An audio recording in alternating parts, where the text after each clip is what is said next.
Okay po. Ano si Alvin? Alvin! Malayo ka.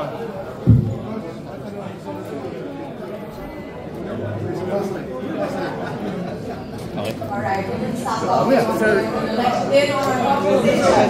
We both started competing at the same time, 1998. Sir, ano lang po feeling sa marami nagsabi this is a long time coming for you and finally nandito na. Okay na, kami. Finally, nakasama rin kami. And we feel honored, nakasama kami dito sa grupo nito. Pero sabi ni Nelson, dapat dati pa.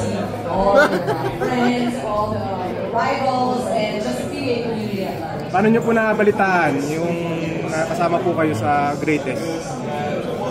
Social media rin. Hindi ka social media lang. Tsaka nagte-text naman sila. Mawag naman si commissioner. Kaya personally tinawa.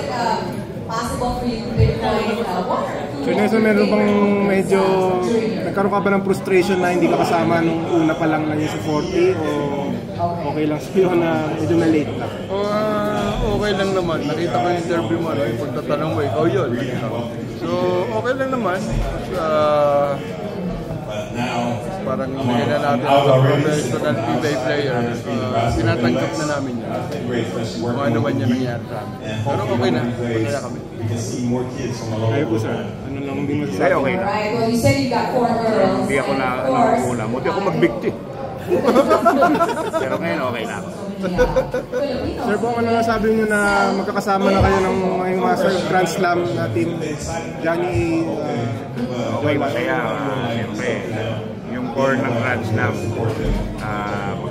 I'm sure that you see that there's so much of basketball Sarap na naman. Naka-grand slam ko. Hindi ka kumampi sa akin. Kumampi ka sa akin. mukhang ano po, close na close po kayo ni Sir Nelson. Oo! Pasok Kung araw, magkaaway kami dito sa court. Pero ngayon, best friend kami. Magka-roommate kami palagi. Sa mga Legends game. Okay. Thank you. Thank you po. Congrats po.